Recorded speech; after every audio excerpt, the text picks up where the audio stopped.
I am wearing an orange shirt in You honor should of be. Scotty Scheffler, who is wearing an orange jumpsuit after an incident at the PGA event up in Louisville.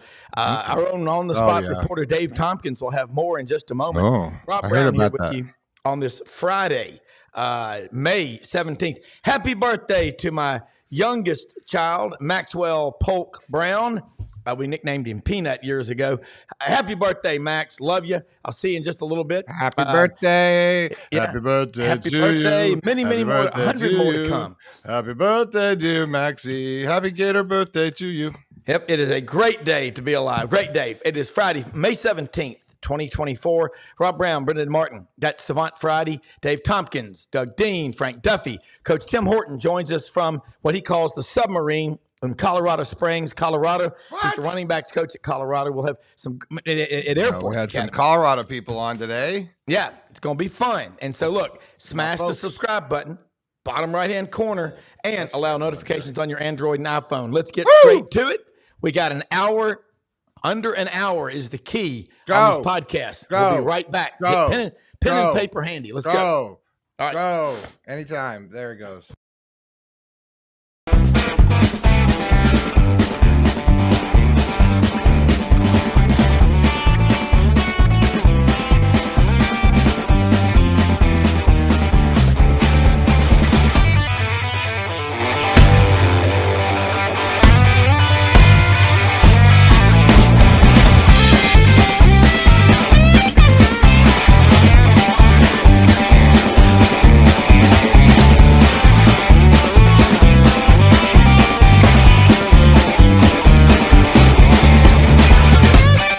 Sidelines with Rob Browne. Talk sporty to me.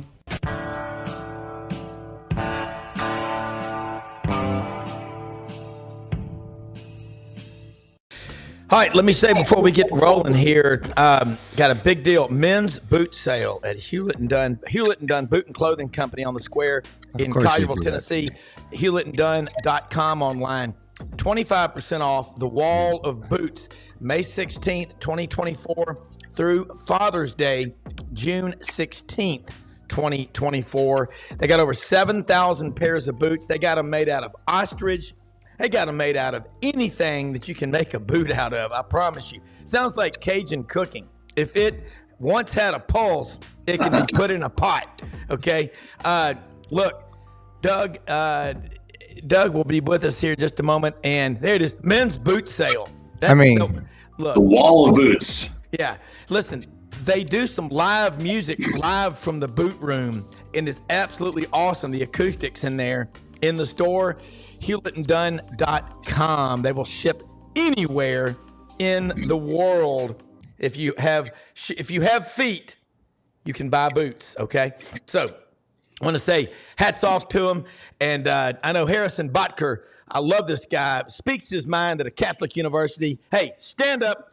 Fight for what you believe in. He will be welcomed with open arms at Hewlett & Dunn. That's where John Wayne, that's where Bob Dylan, that's where Ronald Reagan, that's where they would shop, is Hewlett & Dunn Boot and Clothing Company.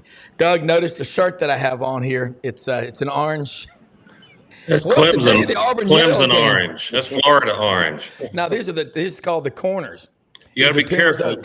Got to be careful letting Brenden pick your wardrobe. No, this is an Auburn orange. Hey, Dave, tell us what happened. That is not Gator orange, okay? Let's just get it straight. It's not Gator orange. That's some burnt orange shit that no one wants to wear. It's the misprints from the Gator shop, and they get them at discount. Just wanted to make sure our producer was still awake. I'm always watching. I'm just going to go, celebrate McLean coming to play cornerback at University of Florida right now. Yeah, and I'm going to tell y'all what, the portal, it was really cool yesterday. We had University of Memphis head football coach Ryan Silverfield on. Thank you, Dr. Bill Hardgrave, for making that happen. He joined us yesterday, and Coach Silverfield, they got a $25 million push from FedEx, the Smith family. Very, very nice. But he's all about the culture, and he's from Jacksonville. He went to Bowles Academy down there and started coaching when he was 18 years old. He was at 20, he was a defensive line coach for a Division III school. But I see solutions, gentlemen, to what's going on in the college landscape. And when we talk to Coach Tim Horton here in a few minutes out at the Air Force Academy, you talk about lucky and being able to work with some great young men and women. I can promise you that. Rob's actually wearing his pajama top. No, good job, far be it. But guys, look. SpongeBob, orange and blue. Yeah, SpongeBob, that's right. But there's a lot of SpongeBob. Yeah, and my son Max, that was his favorite cartoon. It's his birthday today, so he was a SpongeBob junkie, Squidward and Plankton. Guys, I'm gonna throw it out there to y'all. Dave, you had a breaking story about Scotty Scheffler. What happened to him? Sounds like Barney Fife got after him. Yeah.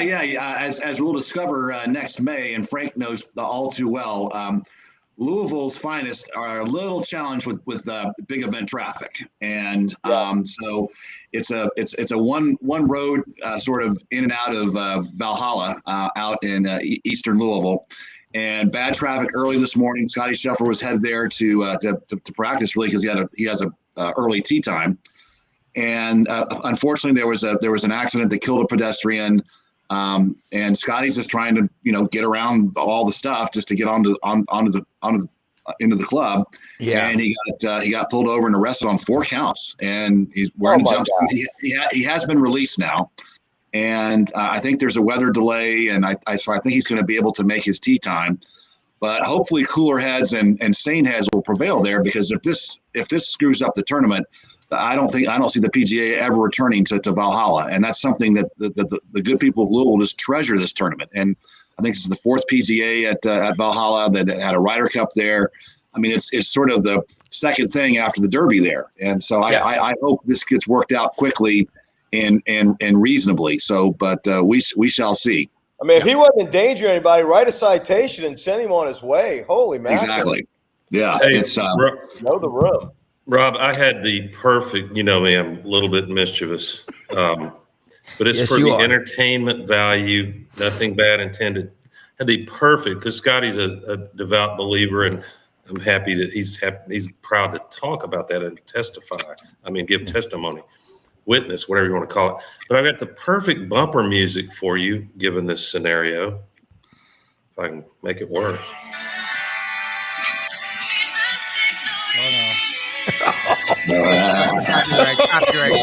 Copyright. Oh, man. Oh, I'm sorry. Copyright. I apologize, Carrie Underwood. No, all jokes aside, we talk about in football games, in basketball games, when it's under 2 minutes, 2-word phrase, situational awareness officer, for the love of God. I mean, I don't know, maybe Duffy would jump the median to make his tee time. And we would have, and down in Baton Rouge, they'd say, "Go on, brother. Golf is important." Hey, I followed the band from Georgia into the Georgia LSU game in 2018. We had a police escort, and they were passing up, and I was in about 2 miles worth of traffic. I said, "What the hell? Go Dogs!" And I went right behind the Georgia band, all the fans, everything. There was like 20 buses, a police escort, and my LSU Jeep with stickers all over. Yeah, they hard up to arrest Scotty Scheffler. I mean, I almost got arrested at the 2008 Derby. It was actually Oaks Day, and it was pouring down rain. And I just got frustrated with the police officers, so I got out in the middle of the intersection and started directing traffic because it was so obvious what needed to be done. And there was 2 vans of A-list celebrities that were trying to get back to their hotel. And it's like, gosh, just exactly situational awareness. Go ahead, Dave. I'm sorry. Oh no, that was my story. And I have a twisted mind, as you guys know, and it serves purpose. It keeps you off of being in the fat part of the bell curve, but you have to live with the rest of the risk. And for some reason, my mind with Scheffler went to that classic scene from Seinfeld, in which George had to work late at night, and he succumbed to an amorous moment with the maid, and he's confronted about it, and he says, "Was that wrong?" Because I got to plead ignorance. Had someone told me you couldn't jump the median to make your tee time in a PGA event, I would not have done that. Yeah. Well, and you think about this now, what it's like going to a college football game. ever since 9/11, and that's 23 years ago. We've been pushed miles away. Like at Auburn, you're out in the cornfields. It's like a Stephen King novel. Look, what I want to see happen this year is the fans start telling the universities, here's the deal. This is what you're going to do for us, or we ain't writing checks. I mean, when are we going to flip this narrative of the no police and the church lady and gray hush puppies? You can't park here. No more fun of any kind. 4 people around a keg of 4 people drinking together is from a common source. We've lost bollards, those steel bollards at Auburn blocking our campus from actual tailgating. Yeah, our campus. It's a state. I just checked. Hold on. Wait a minute. It is a state university funded by, state taxpayers. Folks, college athletics, man, this is why, and I'm going to throw this at you, and when you go to a meeting, if you're going to a board meeting or something, and you've got some objections to what's going on, bitching and moaning and screaming will get you nowhere. No. Solutions will get you things done. That's what my dad's always taught me. Don't go. So if you don't like the way something's happening, get a civil engineer to show you the road maps and everything like that. Guys, college campuses, and Tim Horton's going to be on with us in a second. He's been a lot of them. Houston Nutt last week said it, first time he's ever been to a tailgate. He's like, wow, this is really cool. Yeah. Why do we keep allowing these dweebs, nerds, and dweezels to tell us what to do? They are in the minority. Let's make college football weekends fun again. What's going on, Frank? Well, it's virtual wokeness is what it is, and it's virtue signaling. And we just had Rhonda's Carnival crew just experienced it here in New Orleans. The city council yanked their permit because their captain had the audacity to say that all lives matter. I mean, holy mackerel! You got to be Lord. It's ridiculous. And look, I'm going to Riot. My daughter's graduation at LSU tomorrow. That's where we're in She's town. Already finishing. Already finished. She's graduating tomorrow. I feel like I've accomplished a marathon. Yeah. Wow. Getting to the finish line. But let me tell you, I don't know what I'm going to see when I go there. I don't know if we're going to have riots, protests, if we're parking. I mean, it's going crazy. And the university that I remember, which literally you can walk across and walk underneath the stately oaks and broad magnolias and drive up and do your tailgate literally right off the quad years and years ago. Everybody's been pushed back. Hell, I can't even get to my own fraternity house to park for a game to go in. So it's just, everything is run amok. Like you said, Rob, the silent majority is basically having to kowtow to all the crazies and the nuts that are out there. But don't forget, like Nixon said, that silent majority, when they're tired of being silent, they can move a lot of meters. And I think you're seeing that right now with, what Americans are freaking doing right now. Like the fraternity boys that stood up and protected the American flag. That to me is a good sign that there's still hope that, the values that our country was built on are still there. That our grandparents gave to. Our grandparents wouldn't even recognize the place, if they came back. And look, all this craziness, I mean, King Charles's portrait with all the bullshit that's on that. Are you kidding me? I mean, we've lost our minds and it's in plain sight. And finally, but finally people are getting enough of it. And and look, hey, if it takes some, Ouijan wearing, duckhead shorted, button down or polo wearing fraternity boys to be the next, a Bunker Hill, so be it, baby. Let's go. You can Call feel them the new Minutemen, Doug. You can feel social media narcissism. That's all it is. I mean, almost all the protests, they don't even know what they're protesting. They don't know context or anything. They just it's just a way to get likes on Instagram. I mean, it's disgusting. You can feel the pendulum swinging on a lot of fronts. Yeah. We can only hope. Yeah, it is. And I'm going to throw this, guys. College football, what's going on in the portal? I really loved the conversation we had. And if y'all look at yesterday's show at the 8:30 mark, halfway through, Coach Ryan Silverfield of the University of Memphis talking about telling these kids, like his quarterback, Seth Hennigan, he's of the top 10 quarterbacks in yardage that are coming back to college football this year. 9 of the 10 have transferred 2, and in some cases 3 times. Seth Hennigan has been at Memphis the entire time. When he was 17, he came there. So they've stuck with him. He said, I didn't go to college for NIL. I went to college to play football, obviously, and to get an education. He's a coach's son. Folks, there's a lot of great stories out there. You know what we miss is Charles Kuralt getting in his damn RV and going around and going, there's a lot of bad stuff in the news, but we found some great young men here in Fayetteville, Arkansas, a walk-on who saved up his money and is living his dream. There are stories like that, man.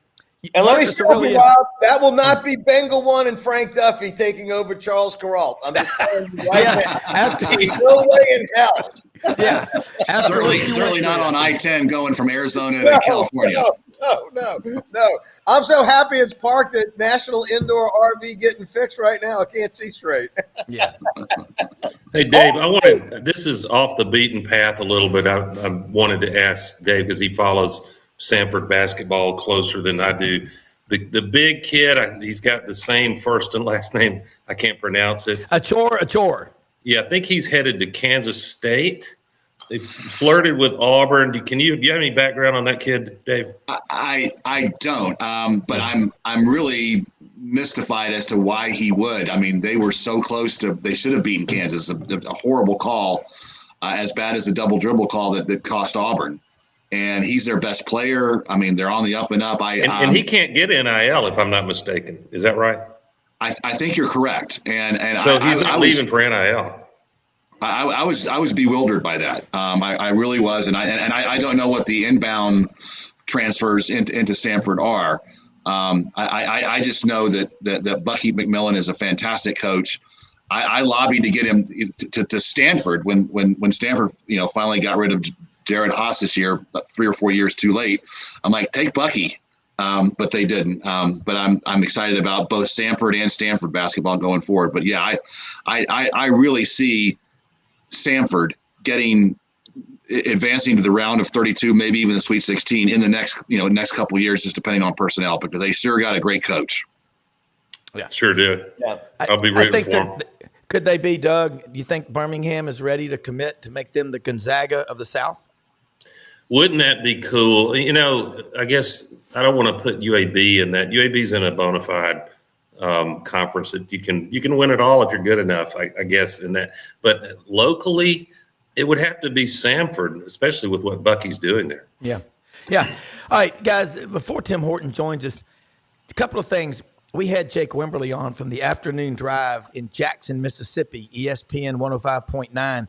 And Jake is a Mississippi State civil engineer grad. Boy, he puts out some data, the matrix on college football. And I'm going to send y'all the link. He's getting a lot of stuff putting together now. He had his top 4 SEC schools, and he has everybody's record and all this. So his top 4 are Georgia, Texas, Ole Miss, and maybe a surprise, Tennessee. So let's bounce it around here. Hot potato, starting with Frank, then Doug, and then Dave. Dave, could you give us a little lighting? You look like you're in the witness protection program there. I know.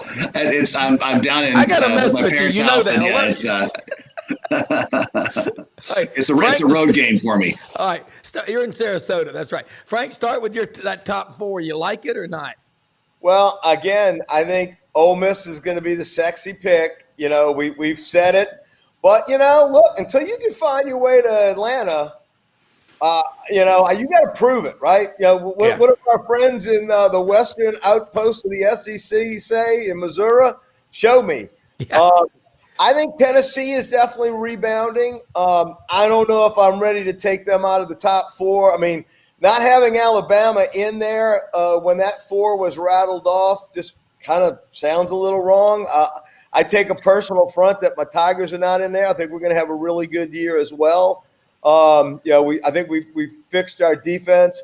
I can't argue with Texas and I can't argue with Georgia, but Tennessee and Ole Miss, they're sexy picks this year. I can't argue against them, but I can make a point that I think you could see Alabama, LSU, and look, I think Florida's schedule is going to be way too tough. I don't see them. I think you guys are rebounding in Auburn. I think there's a little bit more ways to go for Freeze to get y'all to that top 4 echelon. I do agree that Oklahoma is not in that 4. I think Oklahoma is going to have a rude awakening. But I can't argue with it. But I wouldn't say if I had to go to the window and bet those 4 or the field, I'd have a field bet. Douglas B. Dean. I don't know if y'all are like-minded with me on the question of the personality and the big personality of Lane Kiffin. I like it. I don't always agree with him. And, sometimes Auburn is one of his victims when he takes to the Twitter sphere, but, and that's fair game. They're public figures, but I'm going to do Lane a favor that may not feel like a favor to the average Ole Miss fan. I think Lane should get all the expectation he wants. I expect Ole Miss not to necessarily win the ACC championship. It's going to be weird without the divisions, but to possibly play in that game. And if he's not playing in that game, I expect, based on their talent, the fact that he's in his, 5th or is it 6th year at Ole Miss? 5th, yeah. 5th, thank you, Rob. The man with the steel trap for a brain. God almighty. If a muskrat rolled through his brain, it'd be clamped down. I don't know why. I just, and you should be getting dementia by now, but you're hanging in there.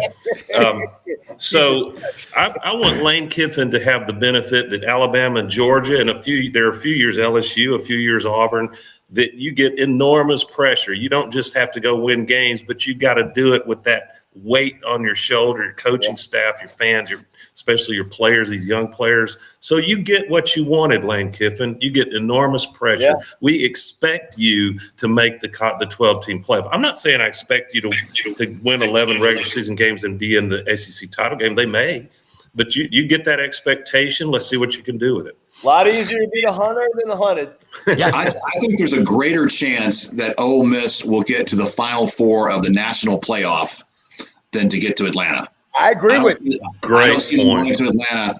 I see them at least getting to the Elite Eight and maybe to the Final Four of the playoff. I agree with you. Rob, you know why you have Dave Tompkins on the show? Because he thinks outside the box. He's the true savant. With he drags the rest of us across the finish line. That's a brilliant. I love that sort of analysis, Dave. Well, and while we're on savantism, I think on Fridays, there's nothing better in the world than going to Wrigley Field on a Friday. During the season, the other days of the week, the first pitch is at 1:20, but on Fridays is at 2:20. So I think on Friday, rather than a Hamm's beer, it needs to be old style. And we need to talk about the Simpsons coming all the way from Naperville, 11 of them saying, "Go Cubs." Well, look, my friend Brock Kreitz from Naperville, Illinois, played at Ole Miss, 93 for Billy the Dog Brewer, 94 for Sockless Joe Lee Dunn, 95, 6, and 7 for Tuberville.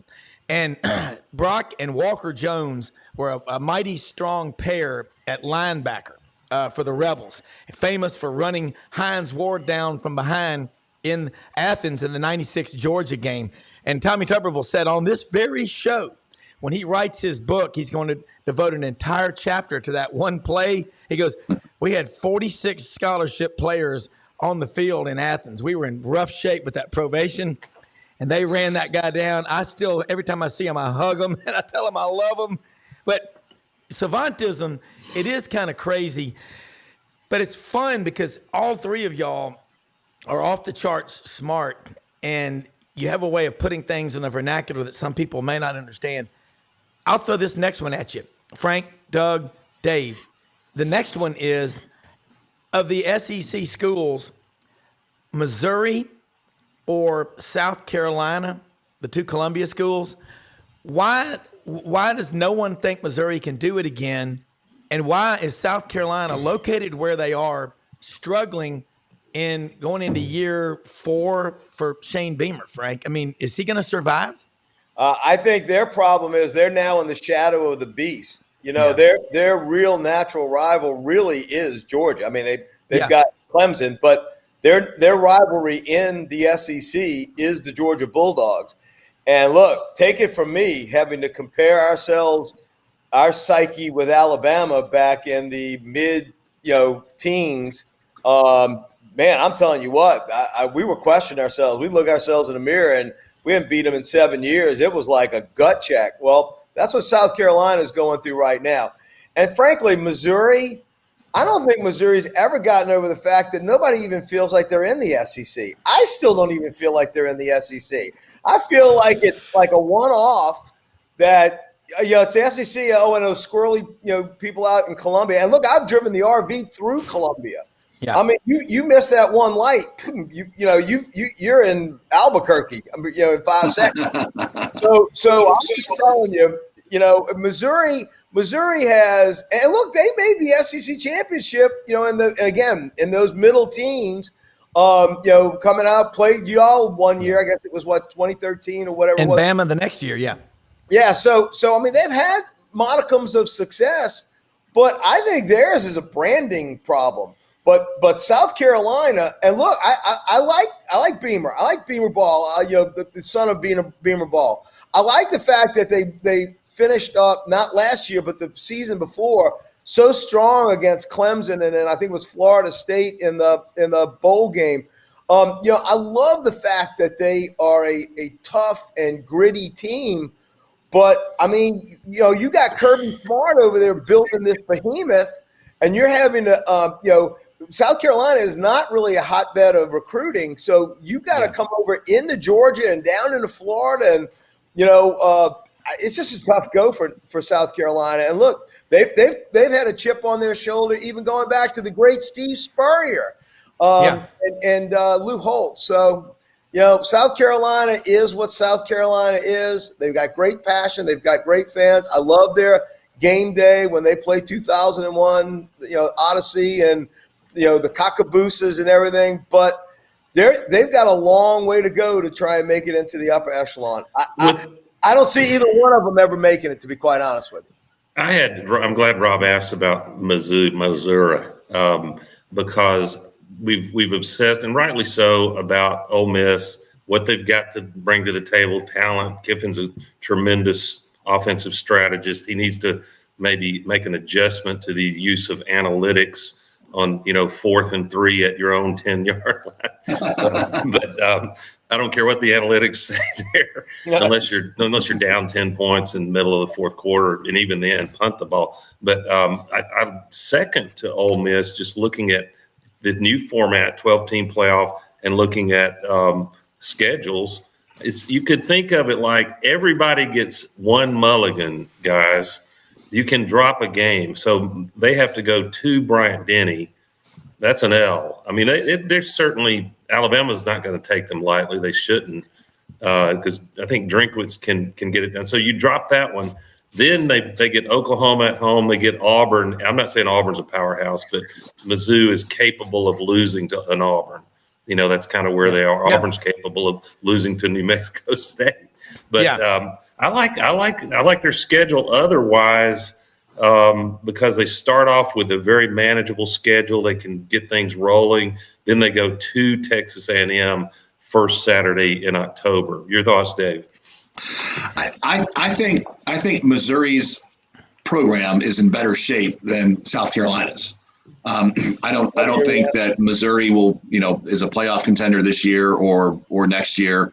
But who knows? If there's going to be a pleasant surprise, I would pick Missouri over South Carolina. South Carolina has always been an enigma to me.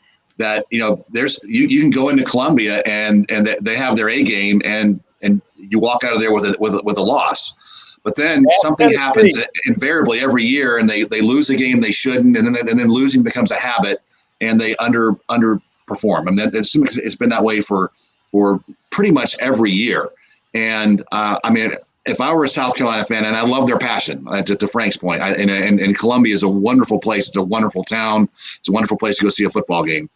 But if I were a fan, I would just be so frustrated if I were a South Carolina fan, because they just underperform. They don't seem like a very mentally tough program. Interesting thing about them, 1892 they started playing college football in Columbia. It was until 1984 when Joe Morrison and the Gamecocks went 10-2. Okay, and then after that it went all the way to 2011, 12, and 13. 3 years in a row under Steve Spurrier. Mind it, Steve Spurrier. They went 11 games in a row, 3 straight years, and that's it. Yeah. Okay. That 84 team, 10-2. One of their was to a very mediocre Navy team. Yeah. Well, and think about this. Florida, South Carolina, this is what's crazy. They pump a lot of money. They got a lot of fans, a lot of passion. They have one conference championship in their entire history. 1969, they were 7-4 and co-champions of the ACC with Wake Forest. This didn't beat up on South Carolina. You just got to wonder. And since 1963, only 6 teams have won the SEC. So if you're going to the betting window at Southland Casino over here and you got your leather hat on, Frank, or Las Vegas, you're not going to take a team that, you're going to look. If you're going to buy a horse or a dog, you're damn sure going to look at the pedigree. And it's just interesting. But Missouri's got an NIL law, I think, that helps a lot. Hey, okay, Rob, before you go on, Pete, I'm trying to watch the chat because these great listeners of yours love when they chime in. Peanut Butter Hero, great name. Missouri, so you can see the chat. I didn't know you could see that. Yeah, I don't mean to take over your hosting duties. Go ahead. But Missouri has been, please pronounce it Missouri, people, not Missouri. Missouri has been to 2 SEC championship games in 15 years. Got waxed by Auburn in 2013. But meanwhile, TAMU, Texas A&M, Kentucky, Vandy, and Ole Miss have never been. Do you feel like they're a part of the SEC? He makes a great point. We may have been a little unfair to Missouri. Well, I live in Memphis, and I know the Missouri fans. I spend time in the Boot Heel. Those ones in the Boot Heel are passionate. They're Southern for sure. Get to St. Louis, that's the Midwest. That's the problem, is that it's a different mentality. But the ones that come to the Liberty Bowl when they played a couple of years ago, holy cow. I snuck in a backpack full of cold beer, and we were all having a lot of fun. And they said they love the SEC. But y'all, I want Missouri fans watching this show. I like that comment. I might stir up a hornet's nest, but I'm going to tell them right now, there's one reason why y'all in the SEC. It's called the St. Louis DMI. Without it, you're not. Right. Yeah. I don't know. I still have some bullish for Missouri, but we'll see. I don't for South Carolina. Maybe Dawn Staley should be an advisor to the football program. Yeah. She knows how to win.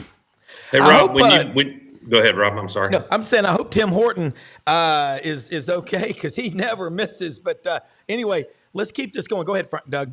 Well, I was just going to say, when you do bring the great Tim, I love him as a coach. I do too. I think he did amazing things as running backs coach at Auburn. But when he comes on and there's a 30-second gap in there, I can put a question to him. I want to get his thoughts on shocking trend. This was from an article by Connor O'Gara. Love that Irish name. That's my mother's maiden name, O'Gara. But some trends that are shocking. One of them is the great Georgia Bulldogs, and they've had some big-time wide receivers come through there, has not had a 1,000-yard wide receiver, and that includes Brock Bowers last year. Injury affected some of them. But 2 years ago, Bowers was just shy of 1,000 yards. And you could say, well, he's not a wide receiver. Doesn't matter, any receiver. But they haven't had a 1,000-yard guy since the 2002 season.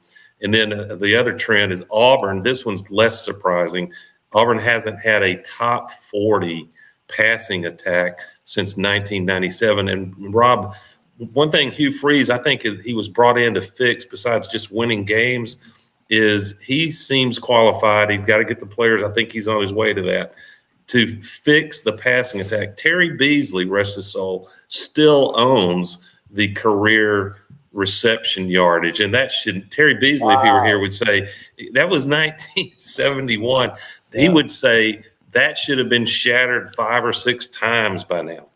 Well, the only 1997, would that have been Reggie Slack? No, 97 was Damian Craig. Yeah. Okay. But here's an interesting thing. thing. Terry Bowden liked to fling it around. The only 1,000-yard receiver in Georgia history is from Sandersville, Georgia, Washington County High School, and is a cousin of a pretty damn good linebacker, Takeo Spikes. It's Robert Edwards. That's it. But I'm with Doug. Brock Bowers out of Napa, California. He was used in a hybrid role like Evan Ingram at Ole Miss, 6'3", 228-pounder. But you know what? How many times have we had 2 wide receivers from the same school taken in the first round? It's only happened 3 or 4 times in the history of history, Frank Duffy. And you know who I'm talking about. Yeah, I mean, OBJ and I think it was Jarvis Landry were both first rounders, right? Or I think Jarvis might have been early second. Let me pass out some hundreds here. Yeah, well, don't get me started. I know that would have been the fastest lost national championship in the history of the NCAA. If they wasn't so feckless and freaking impotent, I'm shocked they didn't. By the way, I almost had a coronary. I didn't know about it because I was in the Superdome, but when I saw it like the next day on SportsCenter, like you got to be just out of your mind doing something like that, crazy. But again, another great talent on the field, knucklehead off the field, right? Yeah. But no, I'm also shocked. I couldn't believe, just recently in Auburn history, we're talking about Terry Beasley, but the Auburn wide receiving core. I mean, I know Potato Boy left it, very barren. But even before that, with Gus. His prowess as a good recruiter. What is it going to take to? Now again, this year y'all are stacked. I think y'all's recruiting for wide receivers is probably the best y'all have had. I mean, y'all know it better than me, but probably in at least a dozen years. Young but talented. Yeah. Well, my theory on it's going to be, and I'm anxious to see if Tim Horton will have a different slant, but I'm going to ask him on game planning weeks for big time games. For example, at Auburn, I think the reason is if you go to Georgia and Auburn, there are others. It was not important to have 1,000-yard wide receiver. You look at the running backs that have come through Georgia and Auburn. I think the fact of that being your best chance to mitigate risk of these savages that are coming off the edge in the SEC, savages that had a bad childhood and want to kill the quarterback. I'm telling you that to give it to the running back, get yourself to third and manageable. And when you do that, by definition, it's really hard to get a guy to 1,000 yards. Dave Tompkins, Alabama changed the paradigm shift completely after 2017, going from averaging about 31 points a game to 45. And look what they've done with that great picture. Devontae Smith out of Amite, Louisiana. Jerry Jeudy, I think, out of Deerfield Beach, Florida. Henry Ruggs III, Robert E. Lee High School in Montgomery. And Jalen Waddell out of Bellevue, Texas. All 4 first-round wide receivers. I think that pivot that Saban did was brilliant, and it was only eclipsed by his performance this past year after we lost to Texas. I think those 2 things, even more than all the national championships, really just solidify him as unquestionably the greatest coach of all time. And I say I would extend it beyond college football. I think the SEC. I think any team in the SEC and the Big Ten that has a 2 loss makes the playoffs. I also think that the only conference, the SEC is the only conference that can have a 3-loss team make the playoffs. I would agree completely. Yeah. I have a Stanford buddy who's a Texas undergrad, and he is so excited to come to the SEC. And we've been talking back and forth about 2-loss and 3-loss and what's 10-2 next year. I said 9-3 upside 10-2. Both teams make the playoff if they're 10-2. If there's a 3-loss team in the SEC, it might squeak in. It'll piss off the rest of the nation, but we shall see. Frank, you think about what he just said. I definitely believe a 3-loss SEC team based on strength of schedule alone. And we talked about it earlier this week on the show, going to a 10-game conference schedule and then having 2 non-league games, play a couple of schools in your own state. How about that? Yeah, which I think we all pretty much do now anyway. So I think you would have that, that intrastate game. We rotate, ULM, our good buddy, up there. John Hartwell was on yesterday. Yeah. With the Warhawks. We've got Lafayette, Tulane. So, and again, Tulane be a little bit more of a challenge than normal. But you have that one game there. You have the one marquee game out of conference, normally a kickoff game or somewhere there. So you've got that out of conference. But let me tell you, with not having the divisions, the 10-game schedule in the SEC right now, holy mackerel, what a murderer's row that would be. And I think that would almost guarantee you'd have a 3-loss SEC team to have to run that gauntlet. But the team that would do that, and frankly, it's a lot of the times, that's a team you don't want to face. That's the hot team that's, might have a couple of losses, but, they're playing good ball and they've played a murderer's row. I would rather take that team than a small, team from the group of 5 that has 1 loss. You'll get the no-loss team in there from them, but I would take a three-loss SEC team for a 1-loss small conference any day. And in the state of Alabama, I mean, you don't want to have to play Troy. Troy is really good. I mean, the last couple of years, they've built a powerhouse of a football program. So, all due respect to UAB or North Alabama, you kind of want to play them. You don't want any part of Troy. Yeah. Well, if you win, you were supposed to, but you're running a risk of what happened to Auburn against New Mexico State. Yeah. All right. Here's an interesting thing I saw on Twitter. Is under the most pressure of all this college football season, this coach. See if you can guess who he is. Spent tens of millions on the roster. Ohio State. North of 30 million. Yeah. And they took Sayan and Quinshon Judkins from Ole Miss, Caleb Downs and Sayan from Alabama. Chip Kelly leaves and goes to be the offensive coordinator. Okay, 2-4 bowl record. 1-3 versus Michigan. Well, it's got to be. He's been there 5 years. It's got to be 2-3. 1-6 versus college football playoff top 5, and 0-3 versus the SEC. Now, maybe it's the fact that he's from New Hampshire, like Dan Mullen. Maybe that's why people kind of throw darts at him. Doug Dean, let's do some PR work on Ryan Day. Idaho and New Hampshire are the whipping boys of the 50s. Ryan Day, you think that Michigan winning the whole damn thing will make you panic? And I'm sure he had the support of his fan base and the money guys at Ohio State, but he better, by gosh, cash in winning the Big Ten and making a deep run. He doesn't have to win the whole thing, but it would help him. He needs, Tim Horton is in. I think Tim. I got to run, guys. Go Army. See you, Tim. Tim, Dave Tompkins over here to your left, a West Point graduate from Mountain Brook, lifelong Bama fan, West Point grad.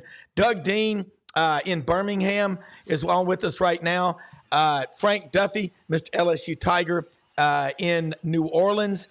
And glad to have you on here. Frank disappeared. He went into the witness protection program. But Tim, love having you on here. And thanks for taking time to share with us. And I know, Doug, you had some questions for our friend Tim Horton, who we love having on here. So we'll get it started, and hopefully Frank will come back in here if he hadn't been taken away by aliens. Coach Horton, great to see you. You look like you're ready to take the practice field. What's happening with you, Coach? Well, doing great. Honored to be here and looking forward to visiting with you guys this morning.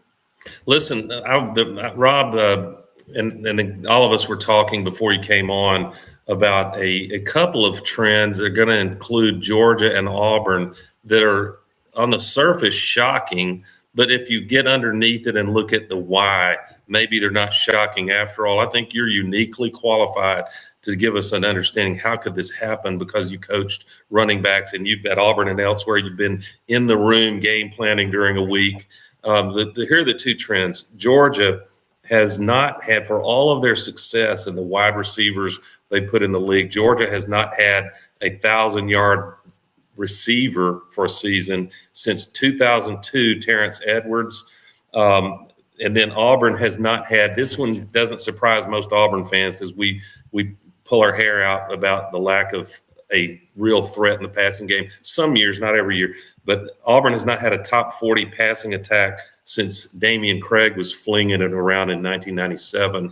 So my take is, and I'm curious for you to tell us what you think is going on. Besides talent, quarterbacks and receivers, it also comes down to run-pass ratio. It comes down to how you can beat an opponent. I think the reason on both of those has a lot to do with the running backs that have come through those schools. You got Noshan Marino, Gurley, Nick Chubb, Sony Michel. I could go on at Georgia. As you know, we've had some phenomenal backs at Auburn. Used to be running back you. But what is going on that both of those, especially Georgia lately, powerhouse programs apparently either don't commit, are not willing to commit that to that degree to the passing attack, or they have such a strong running back room and you can mitigate risk? Is it game planning that leads to not wanting to put it in the air that much, or what do you think's going on, Coach?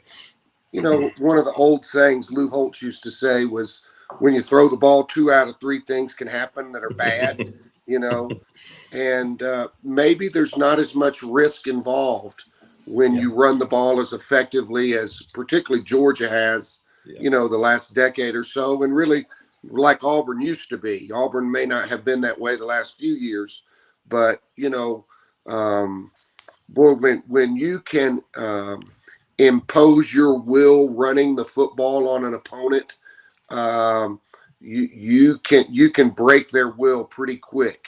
And that's what Georgia's been able to do. You know, when Alabama, when they were, Coach Saban was first getting started, you know, they ran that ball so well. And then when Auburn has been at their best, when Coach Dye had his best teams, and when we were pretty good when I was there, you know, you got really good players. The strength of your team is the offensive line, and maybe it's the surest way to victory, to be honest.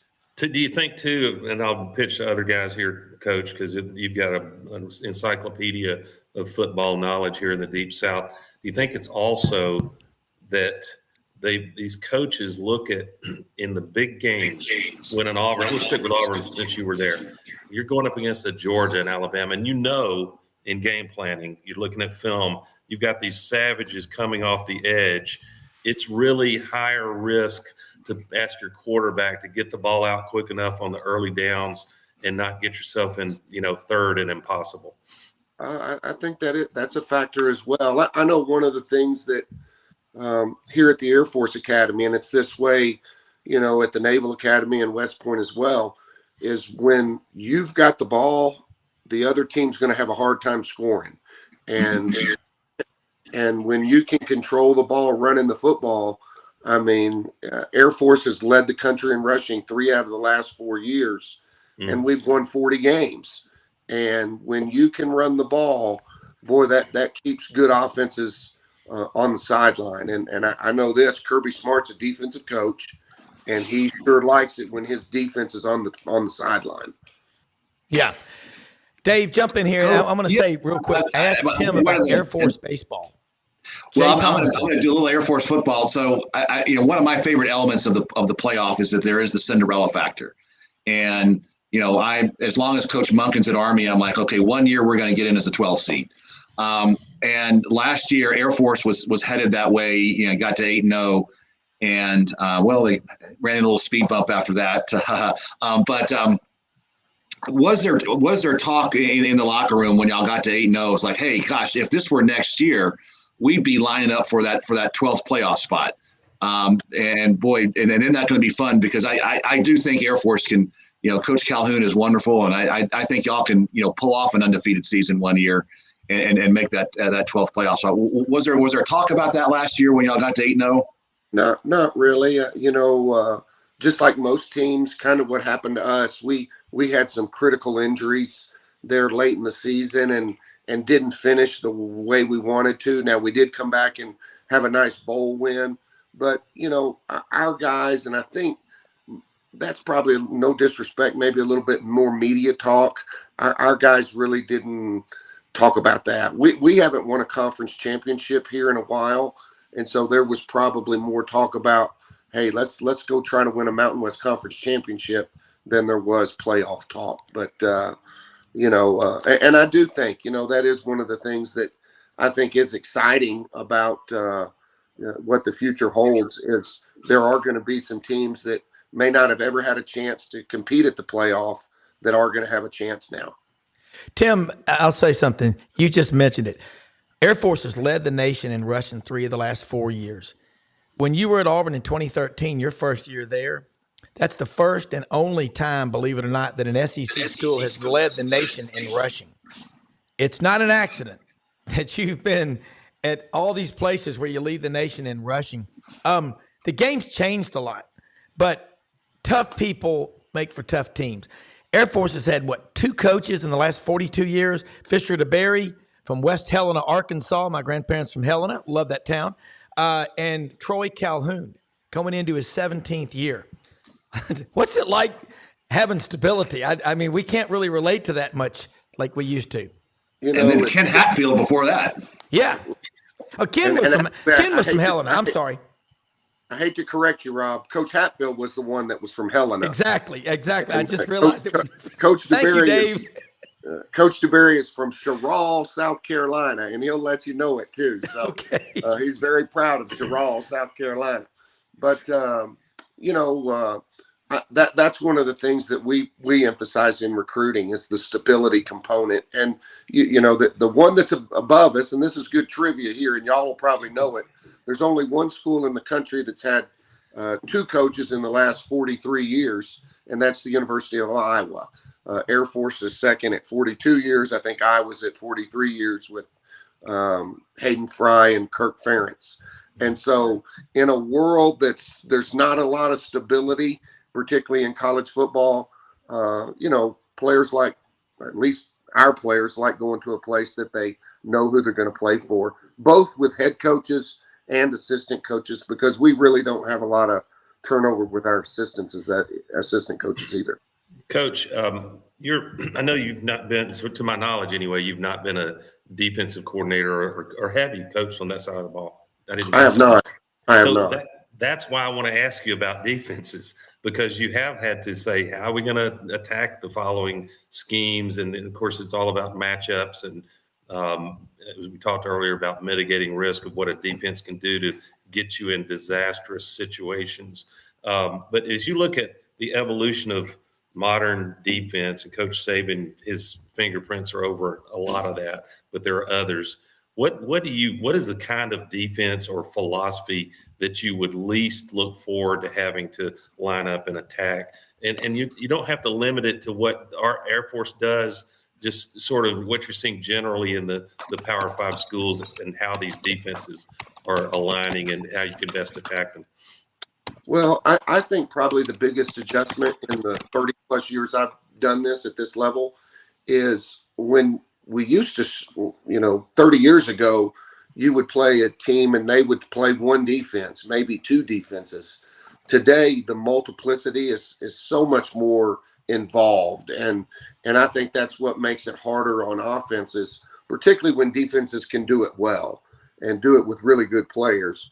Is you go from a 3 down front to a 4 down front to a 5 down front on 3 different plays. And now, your offensive coordinator's calling something that he anticipates that's going to be there, and they're lined up in something totally different. I think it'll be interesting how the new helmet, the voice activation helmet like the NFL, I think that'll be interesting to see, because one thing that has been tough is quarterbacks having to change plays, and you're seeing so many different coverages and blitzes and fronts, and I think that's going to be an interesting thing this fall, and I think it'll be good. But the defenses that can show you a lot of different looks and still play them effectively, that's what makes Alabama defense so good. That's what makes Georgia defense so good. That's what makes, Ohio State defense so good traditionally. So just the amount that you're seeing on defense now compared to when I first started is so much greater. Coach, I've got a really dumb question that I'm sure you've already had to study. With the headset and a coach and an offensive coordinator, I presume's ability to communicate on field with the quarterback, does that shut off once the ball is snapped, or can you literally have a coach saying somebody's breaking free deep? I don't know that you would want to do that, but do you understand that question? I do, and I'm not going to be 100% sure. That's poor that I'm not. I want to say the thing shuts off when there's 10 seconds left. That's what I figured. You're going to get, I think those teams that play fast, they're going to get input from the coach all the way till the ball gets snapped.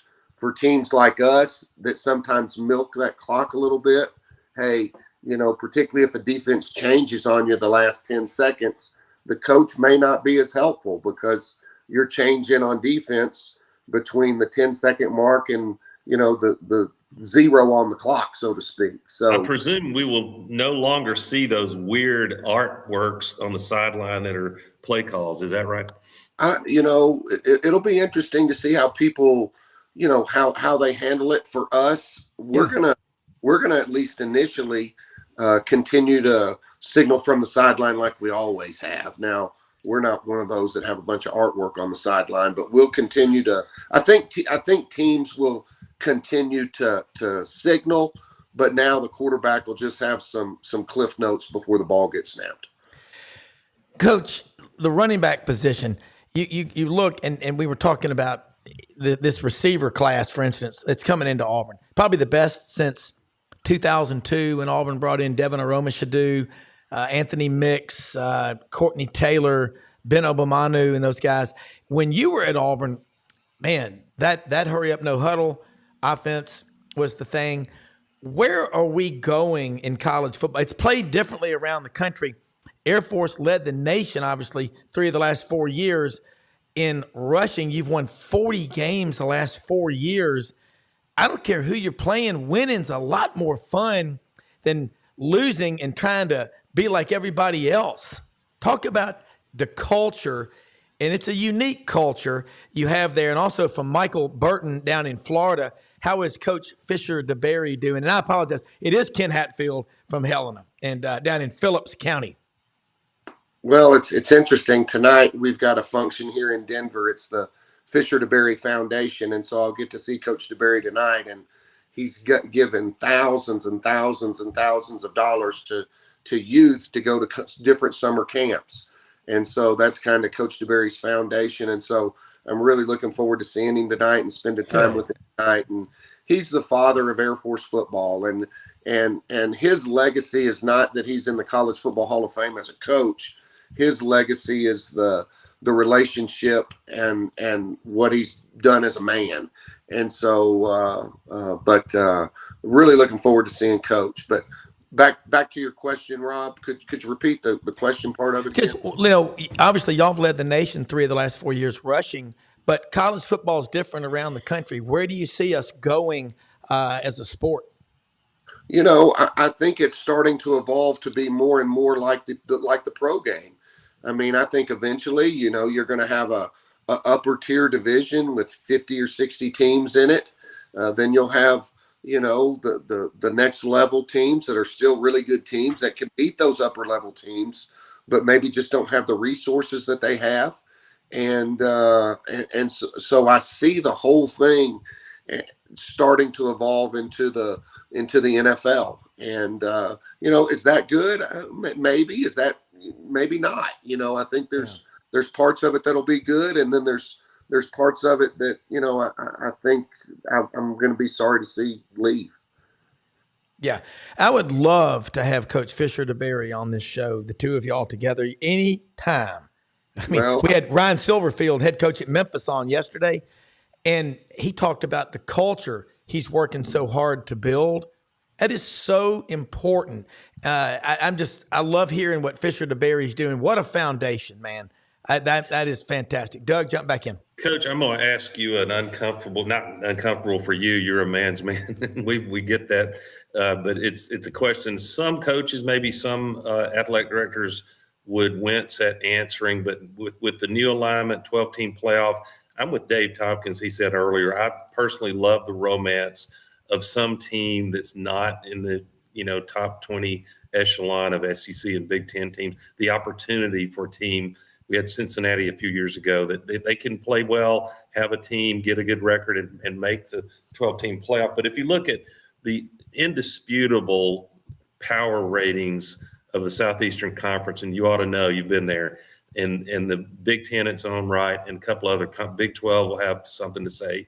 If you had to guess, when we get to this, I guess it'll be December, and the selection committee gets in that smoke-filled room, and they're doing what they do that maddens some teams, thrills others. If you had to guess, how many Southeastern Conference teams and or Big Ten would you guess that will be selected for the 12 teams? Oh, I think you're looking at 3 to 4. And to be honest, if you're really completely honest, it ought to be as much as 5, because those are the best teams. Those are the players that have, usually the best players. They're the schools that have the most resources. They should have the best players. They got the most money to give to players now. They've probably got some of the best coaches. And so I think it's kind of like SEC baseball and SEC softball. Every team in the SEC made this tournament in softball. And, is LSU going to make it in baseball? Is Ole Miss going to make it in baseball? If it's fair, they would make it because they're one of the best teams. But will they? I don't know. So I don't see 4 teams making it. But if it was completely fair, 4 teams should make it. So yeah. Coach, we had Houston Nutt on here with us last Friday, and I got to see him at the Touchdown Club in Memphis as part of the Spring Speaker Series. Man, I didn't realize how big you were. He's like 6'3". Nobody think about that. He was just a rock star in his speech, and everything was on the table. Harold Grader did a great Q&A at the Hilton with him. And I'm telling you, I was in Little Rock about a month ago for a meeting with some great guys, Michael Miller, Jim McClellan, a bunch of Arkansas Sigma News. And we're going to be doing the show for the Tennessee-Arkansas game in Fayetteville up there that weekend. It's going to be a lot of fun.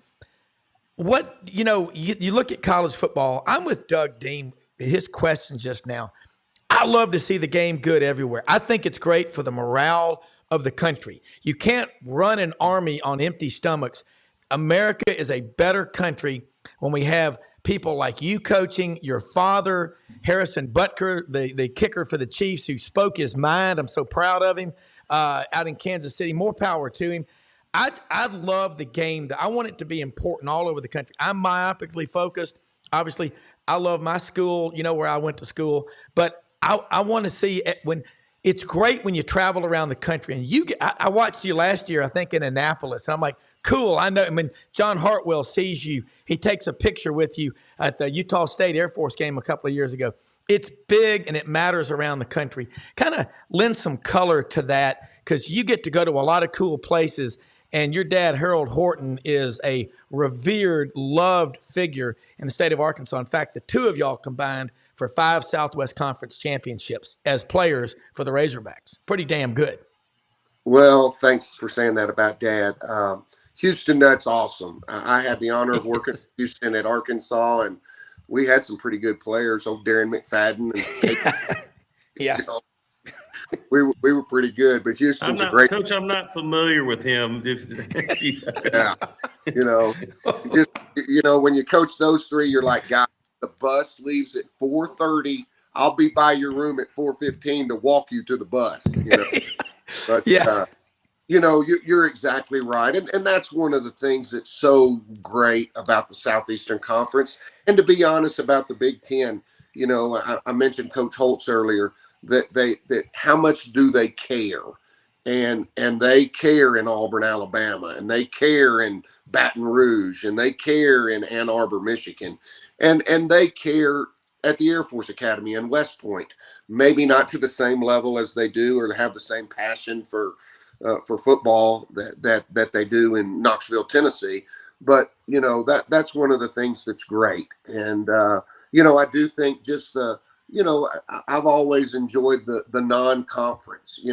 We've had a lot of success over the years at the Air Force Academy, and of beating some good teams non-conference wise. And there's nothing like taking your show on the road. And hey, last time we played Ohio State, we beat them. The last 3 times we played Washington, all on the road, we beat them. The last time we went to Norman, Oklahoma, we had a chance. Knoxville, we lost on the last play of the game. So those inter-country rivalries are really special. But the passion of college football, I don't know that it's ever been higher. Yeah. Yeah. I love hearing that because, you used to love to go watch film tape Sunday mornings with Coach Dye, and you learned a lot from that. Those are special times. I also saw a picture of you with Bobby Bowden, and you are respected. And Doug, February 9th of 2017, we were down there inside the dome at some mat drills with the Auburn team for practice. Coach Malzahn was there, and Coach Steele and Tim had us invited down there, my friend Tripp and his son and Wilson and me. Tim introduced me to every one of his running backs, Kerryon Johnson, all these guys, Martin, every one of them walked up, shook my hand, looked me in the eye, yes or no, sir. Just, Tim, you have a tremendous impact on shaping people's lives. And one of my pledge brothers, Jay Thomason, got a lot of people asking me about this. His son's a pretty good baseball player from Auburn High School for the Air Force Academy. Kind of give us an update. Ray Mooring in Huntsville was going, find out about Mr. Thomason. So tell us how he's doing real quick. Talk about the impact. He's doing great. In fact, I'm hoping at 1 o'clock today, Mountain Time, we play Fresno State at home. It's a beautiful day out here. It was beautiful yesterday, but Jay has broken the Air Force Academy home run record, career home run record. And so he's had a wonderful career. We've actually, Rob, got 3 players on our team from Auburn High School, and all 3 have done well. Walker Zapp starts at catcher for us. And so it's neat to see those kids doing well. But Jay's had a wonderful career. And, the neat thing is if he's good enough, he'll get a chance to go play pro football. If that doesn't work out, he's going to have a great career in the Air Force. Yeah, that is for sure. Doug, I know you got to bounce out. I know you got another question before you go. I just want to thank Tim. Tim, it's such a pleasure always. I wish you were still at Auburn in some capacity as a coach, Tim. You did fantastic things, and it'll be fun to see what all the SEC teams, especially the 2 new entrants, bring to the table this year. Oklahoma, welcome to the SEC. Your first road game, probably under the lights in Jordan-Hare Stadium.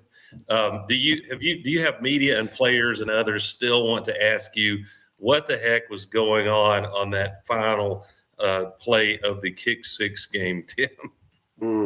It's interesting. Obviously, that clip will show up just on highlight shows all the time, and there'll be times where I'm in a room when it comes on, and a lot of people say, "Hey, there's Coach Horton. There's Coach Horton. Coach, you almost got ran over."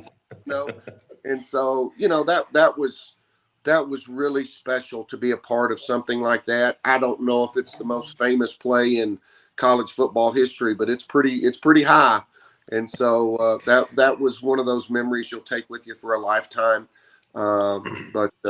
It's immortal. That clip will be showing after the 3 of us are long gone, Coach. No question. That was a special night for the Auburn Tigers. That's for sure. And in fairness, a shout out to the newly retired. He doesn't look retired. He's on TV all the time. Coach Saban got us the last one, 4th and 31. No doubt. 4th and 31.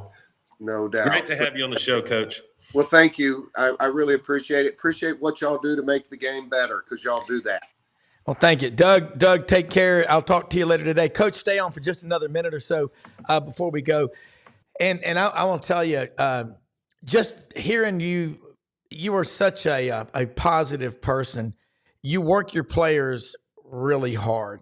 And I wish people out there would, and having Coach Silverfield from Memphis on, Dr. Bill Hardgrave, who came from Auburn, Dean of the College of Business, made that happen. But it's pretty cool. I go see my brand new grandson. They're all brand new when they're born. And I walk out to the truck, take my phone out. The guy wants to be on the show, and it says Ryan Silverfield. I'm like, that just doesn't happen. Thanks to Dr. Bill Hardgrave. But I wish, man, we miss you. Everybody loves to watch you. People, I'll go into Red River Ford Toyota and win. Rusty Howard will take his phone out and show you as a walk-on in the 88 or 89 Texas game. You were tough, catching the ball over the middle, stretching your body out. And the number of people, your dad put University of Central Arkansas and Conway on the map. Wes Moore over in Arkansas, Little Rock, ESPN 103.7 The Buzz, does all the TV games for them on ESPN+. Doesn't matter where you coach, when you win, you have a tremendous impact. So before we leave, let me just say, I'll close just by saying, most often we see the face of Christ in the least among us, folks. We live in the greatest country in the history of the world. People like Tim has the opportunity and is blessed to coach and impact at the United States Air Force Academy. Ensure our freedoms. Thank them. You see them out, buy them around, pick up their tab, shake their hand, look them in the eye, say thank you for a job well done that's always out there. But, man, we're so blessed to have this great game, the people that play it. And do you get to keep up with the guys that you've coached over the years? Do you hear from them? Because it was pretty cool. Houston Nutt said every day, he goes, best days of your life. You remember what he used to say? Best days of your life. Oh, yeah. And I tell you what, to me, at this stage in my career, that's one of my greatest joys. The wins are great. The losses are tough. But, there's not many days that I won't communicate with a former player. Or, I had one the other day from Auburn that I coached at Auburn, and he never really played. But he's a doctor now. And yep, there you go. And he didn't know if he could be a doctor. And I started calling him doctor. And the next thing you know, the whole team's calling him doctor. And it just gave him that little shove or nudge that said, I can do this. And now he's a doctor. And so just to see the impact that you can have on lives is great. But Rob, you mentioned it, it's special to be at a place like the Air Force Academy. I'm sure it's special to be at a place like West Point and the Naval Academy, because these are kids that chose to come to your school, and they've got something even bigger ahead. They've chosen to serve our country and to, help keep us safe. And so I just have such respect for the players that do coach it, that do play at the service academies.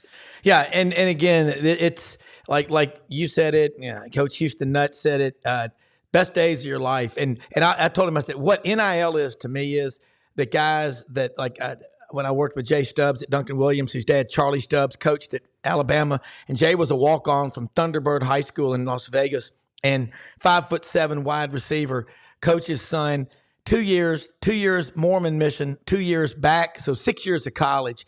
And he probably scout team, you know what that's like, but it's those guys. And I talked to Ben Troop on this show every week, who was an All-American at Florida. He says, when I go back, I see those guys on the scout team. I go, y'all made me who I am. And, you get in medical school, law school, as Coach Dye used to say, you're going to be in a lot of battles, one-on-one later in life. You ain't going to have your teammates or your coaches, your classmates. It's going to be you with, 3 or 4 kids running around the house and a wife and bills to pay. And you're going to remember why we pushed you so hard in January and February and in the spring and in July and August, those 5 a.m. wake-up calls, people hollering at you so you can enjoy moments like this. But that's what coaching is so important. You are a young man. I hope you never retire. I mean, you have such a positive impact. And if ever I was an athletic director or a coach, you'd be my first hire, because these are the best days of our lives. And thank you so much for what you do every single day. And sorry, I don't know if you had overslept this morning or you had a day off and I didn't ruin it for you, but No, we really appreciate you being on. I apologize for being late. I've got my black lab Maverick here with me, and we had to get our walk in this morning. And so, Hey, Sorry. I'm a fan of black labs. I love them, man. But look, thank you. How do people reach out and contact you to follow the Air Force Academy and keep up 40 wins in the last 4 years? That is impressive, and you'll keep doing it. Troy Calhoun and y'all going into your 17th year, and we'll have you back on soon. Hey, I appreciate it. And Rob, continue to be a difference maker for our game. And again, just thank you for the opportunity to be here this morning. All right, everybody, have a great weekend. Have a wonderful time out there. We'll see you Monday morning, man. Thanks for watching.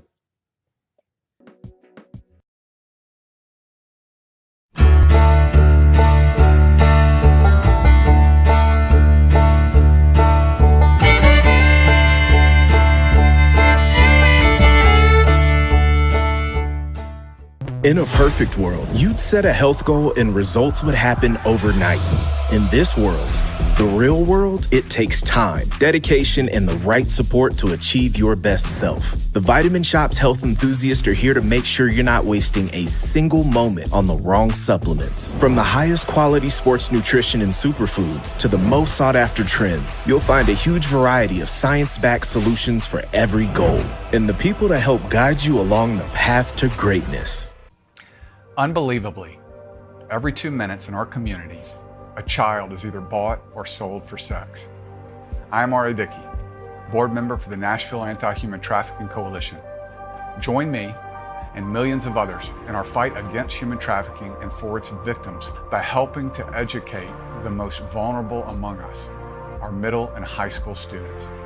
Go to nhtcoalition.org, become a partner, and help keep our families safe, because none of God's children are for sale.